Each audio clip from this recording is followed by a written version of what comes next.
Ya, keputusan PKS untuk mengkhianati Anies Rashid Baswedan dari kesepakatan mengajukan aman Anies Sohibul Iman, dan kemudian ketika ada peluang putusan MK tetap bergeming itu artinya tidak bergerak ya, bukan tidak bergeming, tidak lagi pulang seperti di Jawa Barat menghadirkan pasangan sendiri Ahmad Saiku dan Ilham Habibi. Akhirnya mengecewakan pendukung PKS, dan sehingga PKS yang terkenal sebagai partai yang solid akhirnya terbelah, terutama di Jakarta. Ya, PKS tidak sadar bahwa pemilih PKS itu adalah pemilih Anies. Pemilih Anies kebanyakan memilih PKS. Tetapi mereka percaya diri bahwa PKS solid sebagai partai kader. Ternyata enggak juga.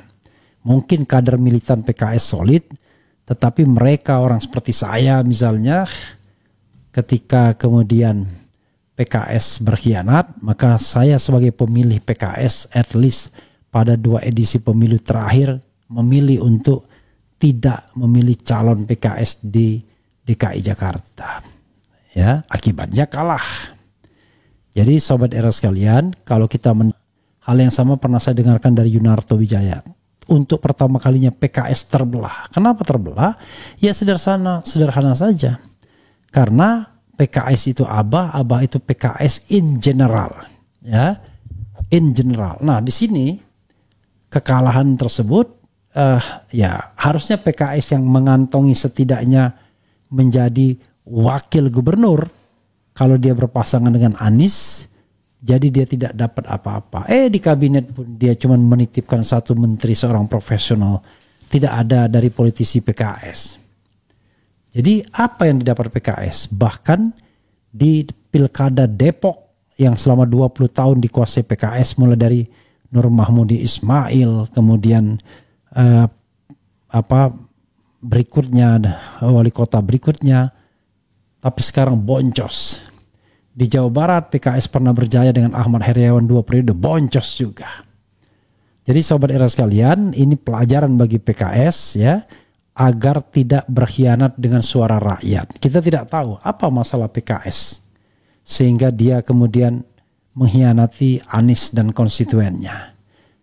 Apa yang dicari PKS ketika dalam pasangan Ridwan Kamil Suswono dia hanya mendapatkan wakil gubernur, sama seperti kalau dia mengusung Anies. Padahal kalau mengusung Anies rasanya jauh lebih besar peluang Anies untuk memenangkan pertarungan ketimbang kalau seandainya dia berpasangan dengan RK. Tapi nasi sudah menjadi bubur, dan ini menjadi pembelajaran yang penting bagi elit-elit PKS yang kita tidak tahu apakah termasuk terbelenggu juga orang-orang yang pernah menjabat di pemerintahannya, sehingga kemudian tiba-tiba dia berpikir untuk bukan berkhianat ya, meninggalkan Anies Baswedan.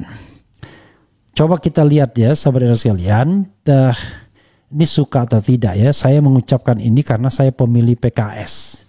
Saya cinta PKS ya. Tetapi kemudian PKS kok begini. Ya. Jadi jangan marah ya Pak PKS ya. Karena kalau saya mengatakan demikian, karena saya menyayangkan PKS kemudian tidak bisa mempertahankan wilayah-wilayah basisnya, terutama di Depok. Coba kita bacakan di berita metrotvnews.com. PKS tumbang di Depok usai 20 tahun berkuasa. Ini hasil quick count dengan suara masuk 94%. Walaupun masih tanda tanya, tapi kalau quick countnya sudah jauh ya bisa-bisa kalah ya. Depok. Hasil quick count Pilkada Depok 2024 mengejutkan. Pasangan calon wali kota dan wakil wali kota nomor urut 2 Supian Suri, Chandra Rahman Shah, sementara unggul atas petahana dari PKS Imam Budi Hartono, Ririn Farabi Ar-Rafiq.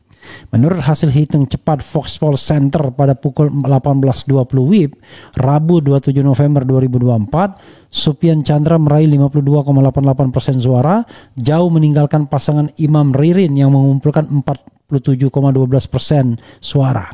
Jumlah suara yang masuk tercatat sebesar 94%. Dengan data ini banyak pihak terkejut mengingat Depok telah menjadi wilayah kekuasaan PKS selama 2 dekade terakhir dengan mengantarkan Nur Mahmudi Ismail hingga Imam Budi Hartono. Apakah ini sinyal bahwa Depok akan berpindah haluan? Koalisi raksasa Sopyan Chandra, pasangan Sopyan Chandra diusung oleh koalisi 12 partai besar termasuk PDIP, Gerindra, Demokrat, dan Nasdem. Strategi kampanye dengan kekuatan koalisi besar ini tampaknya berhasil menggerus suara petahana PKS yang beraliansi dengan Golkar dalam pilkada kali ini.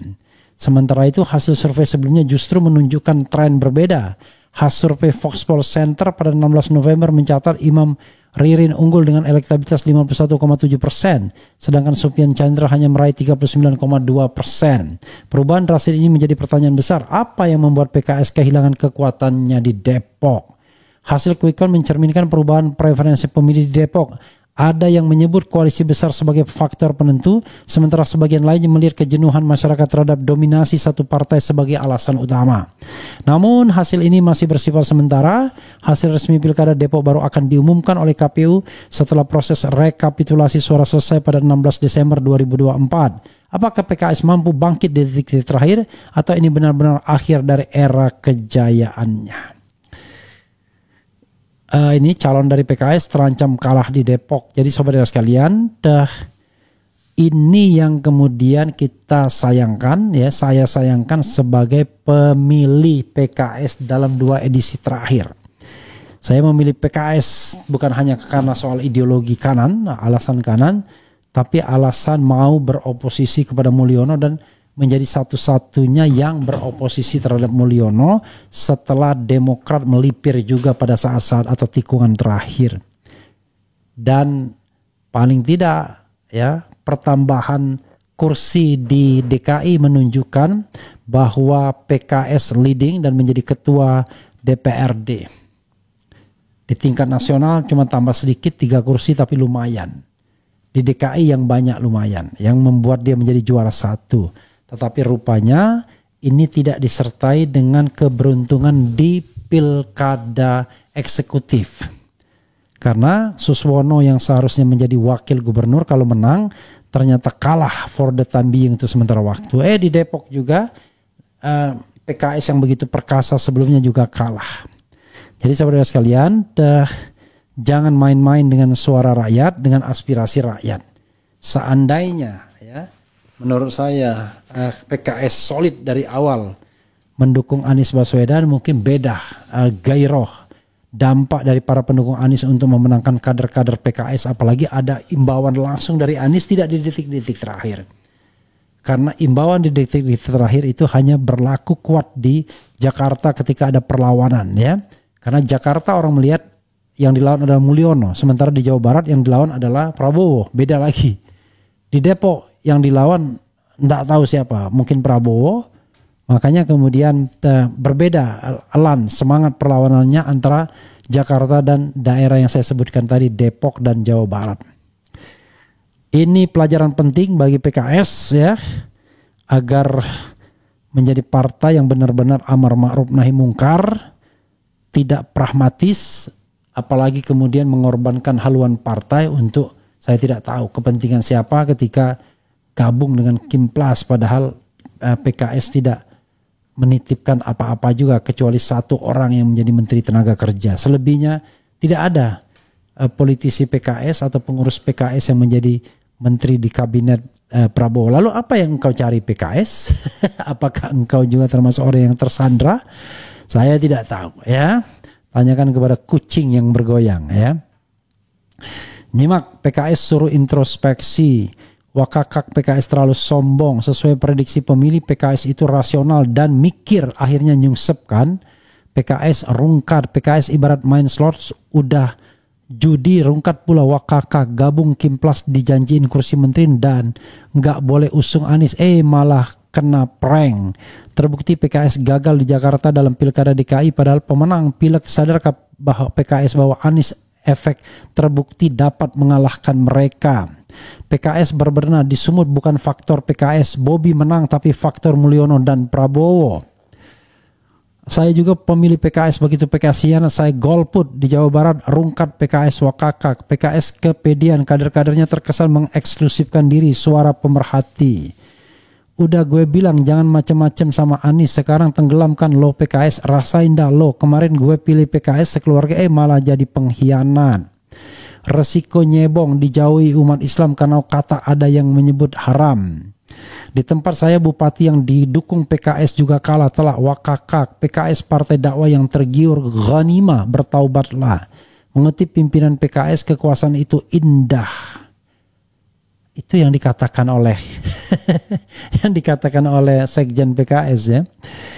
Kemudian andai PKS mencalonkan Anies di Jakarta udah jaminan win streak di 2029, siap panen. Sayang PKS main politiknya nggak canggih, mudah dikibulin Kim Plus. Ya saya juga tidak tahu ya apakah orang PKS ada yang tersandar ketika jadi menteri sehingga mengorbankan strategi partai.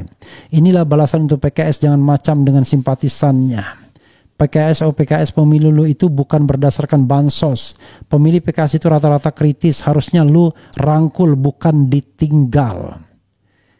Ya, dan kelihatan tuh ya komentar PKS-nya. PKS sudah hancur, jangan lagi marah oleh ucapan Pak Refli.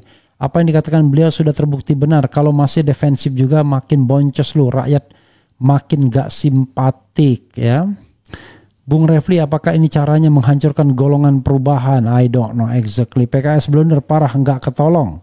Entah apa yang dicari PKS, kok malah nyari penyakit. Kadernya dijadikan menteri pun tidak. Sudah jelas-jelas pemilih PKS anti Mulyono, kok malah gabung ngusung Bobi. Nasibmu PKS. Merusak negara dibilang politik. Kenapa PKS dihukum pemilihnya tapi partai lain tidak pernah dihukum pemilih? Karena pemilih PKS itu rasional. Mereka mereka rela berkorban tanpa dibayar asal Anda jadi partai benar aja. Masyarakat sekarang ini sudah sangat muak dengan institusi coklat. Minta tanggapan Bung Refli dong. Seharusnya institusi coklat itu menurut Bung Refli harus diapakan, dibubarkan atau direformasi. Tolong jelaskan. Nantilah. Salah satu spekulasinya harusnya dipecah ya. Tidak boleh ada kekuatan